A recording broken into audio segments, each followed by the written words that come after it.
Alors Pierre, que faisons-nous comme douceur aujourd'hui? Nous faisons les zestes de pamplemousse confit. Alors la première préparation, c'est déjà laver les pamplemousses.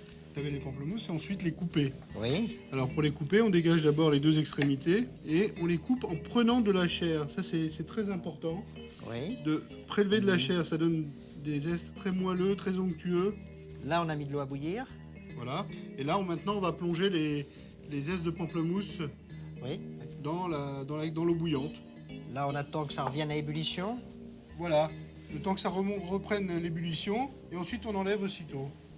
On fait ça, c'est surtout pour retirer l'amertume des pamplemousses. On les égoutte, on jette l'eau, on remet de l'eau à bouillir, on les replonge de nouveau dedans et on fait cette opération au total 3 fois. 3 fois en tout.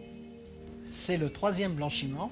On les retire et on les plonge dans l'eau glacée ou dans l'eau froide. Alors Pierre, là, il y a 1 litre d'eau, 500 g de sucre semoule, la gousse de vanille que tu as grattée, Voilà. une anis étoilée, Il y a- 10 grains de poivre noir et un jus de citron. Voilà. Et là, on porte à ébullition. Absolument, on fait bouillir. Ça bout, Pierre? Ah oui. Et donc, Et ça sent bon. ça sent bon. Là, on plonge tous les pamplemousses. Là, on a couvert, Pierre. Voilà. Et on va laisser cuire pendant 1h30, tout doucement.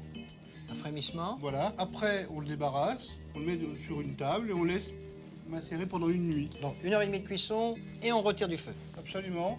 Et là, pendant la nuit, les zestes vont se gorger de jus et vont être, tout le sucre va s'imprégner dans les pots et c'est là que ça devient très Ainsi, onctueux, très moelleux.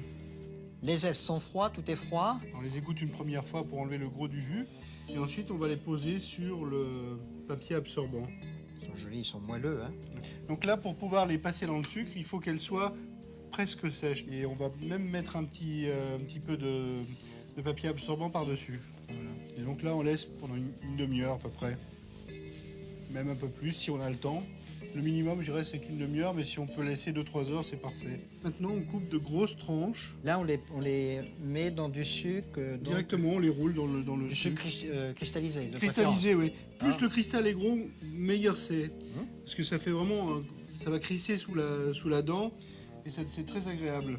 Là, on les passe dans le sucre, mais on pourrait également les passer dans du chocolat fondu et les rouler dans du cacao poudre. préférence. C'est simple, c'est beau, puis on craque. C'est sûr. Au revoir. Et bon appétit, bien sûr.